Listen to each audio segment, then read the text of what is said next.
அன்பு நண்பர்களே, ஆரோக்கியம் டிவி சேனல் உங்களை அன்புடன் வரவேற்கிறது. இன்றைக்கி நம்ம எதை பற்றி பார்க்குறோன்னா, காராமணி.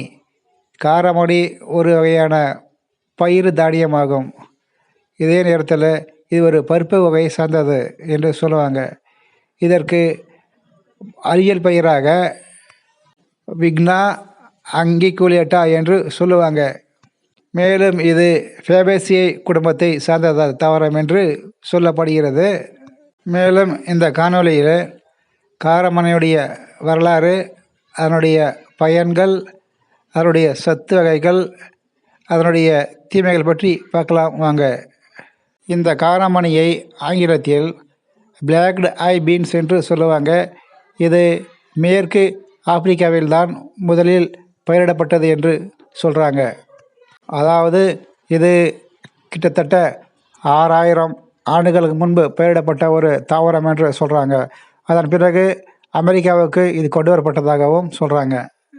அதாவது ஆப்பிரிக்காவில் இருந்து அமெரிக்காவுக்கு கொண்டு செல்லப்பட்ட சில அடிமைகளின் மூலியமாக இந்த தானியம் பரவியதாக சொல்லப்படுது.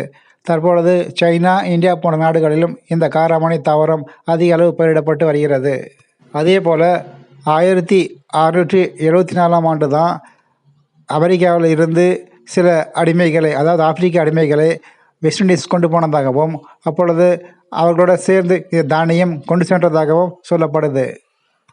சரி, இப்போது இந்த காராமணி தாவரத்தினுடைய பயன்களை பற்றி பார்க்கலாம் வாங்க.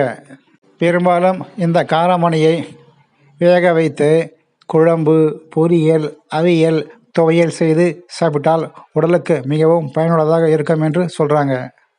அப்படி சாப்பிடும் பொழுது இந்த பயிரில் இருந்து நமக்கு கிடைக்கக்கூடிய புரதம், நார்ச்சத்து மற்றும் கால்சியம் அதிக அளவு உடலுக்கு பயன் தரும் என்று சொல்கிறாங்க. இதை நாம் தினமும் எடுத்துக்கொள்ளும் பொழுது நம் உடலுக்கு தேவையான புரதம் கிடைக்கிறது. மேலும் சர்க்கரை போன்ற அளவும் குறைக்க இது மிகவும் பயனுள்ள பொருளாகவும் இருக்குது. இதில் கொழுப்பு குறைந்த அளவு இருப்பதால் கொலஸ்ட்ராலை குறைத்து உடலுக்கும் இதயத்திற்கும் நல்ல ஒரு ஆரோக்கியத்தை தருகிறது. இது பாலை விட 3 மடங்கு அதிகமாக புரோட்டீன் இருப்பதாலும், மேலும் இதில் கால்சியம் இருப்பதாலும் எலும்புகளுக்கு, தசைகளுக்கும் நல்ல ஒரு வலுவூட்டும் பொருளாகவும் பயன்படுது. மேலும் குழந்தை பிறந்த பிறகு பாலூட்டும் தாய்மார்களுக்கு இந்த உணவை எடுத்துக்கொண்டால் பால் சுரப்பு அதிகமாக சுரந்து குழந்தைக்கு தேவையான பால் அதிகமாக உண்டாகும் என்று சொல்லப்படுது. இந்த காராமணி வெள்ளை நிறத்திலும், செந்நிறத்திலும், கருப்பு நிறத்திலும் காணப்படுகின்றன. மேலும் இது ஜீரண மண்டலத்தை வலுப்படுத்தி மலச்சிக்கல், வயிற்று பிரச்சனை போன்ற பிரச்சனைகளில் இருந்து உடலை முழுமையாக விடுவித்து குடலுக்கு வேண்டிய சக்தியையும், உணவு பாதைக்கு வேண்டிய சக்தியையும் கொடுக்கிறது என்று சொல்லப்படுது. மேலும் இதில் ஆன்டி ஆக்சிடென்ட் அதிக அளவு காணப்படுவதால் நம் உடலில் உள்ள நச்சு பொருட்களை வெளியேற்றி உடலுக்கு நல்ல ஒரு ஆரோக்கியத்தை கொடுத்து உடலை பலப்படுத்துகின்றது.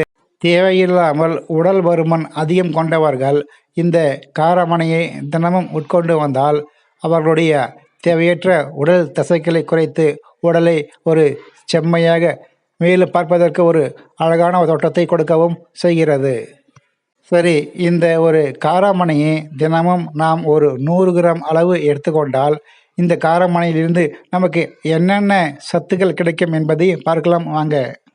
இந்த காராமணியை ஒரு 100 கிராம் எடுத்து குழம்பாகவோ அல்லது வேக வைத்து சுண்டலாகவோ சாப்பிடும் பொழுது நமக்கு இந்த 100 கிராமிலிருந்து ஒரு 8 கிராம் புரதம் கிடைக்கிறது. இந்த 8 கிராம் என்பது 16% ஆகும். கார்போஹைட்ரேட் 7%, நார்ச்சத்து 28%, பொட்டாசியம் 278 மில்லிகிராம், சோடியம் 4 மில்லிகிராம், செறிவூட்டப்பட்ட கொழுப்பு 0.1 கிராம், இரும்புச்சத்து 13%, மேலும் மெக்னீசியம் 13%, விட்டமின் B6 5%, கால்சியம் 2% கிடைக்கிறது. இவை அனைத்தும் ஒரு 100 கிராம் காராமணியை நாம் உட்கொள்வதால் கிடைக்கும் சத்துக்கள் ஆகும். சரி, தீமையை பற்றி பார்க்கலாம் வாங்க. வாயு பிரச்சனைகள், வயிற்று பிரச்சனைகள், மேலும் உடல் எடை இழப்பு போன்ற பிரச்சனைகள் வரலாம். பயமாட்டோ இது ஆன்லைனில் பொருட்களை வாங்கும் ஒரு ஆப் ஆகும். இந்த ஆப் மூலம் வீடுகளுக்கு வேண்டிய மளிகை பொருட்களை நாம் பெற்றுக்கொள்ளலாம். இந்த காணொளிக்கு நீங்கள் புதிய நபராக இருந்தால் சப்ஸ்கிரைப் பண்ணி வைத்துக்கொள்ளுங்க. இந்த காணொளி பார்த்த அனைவருக்கும் நன்றிங்க.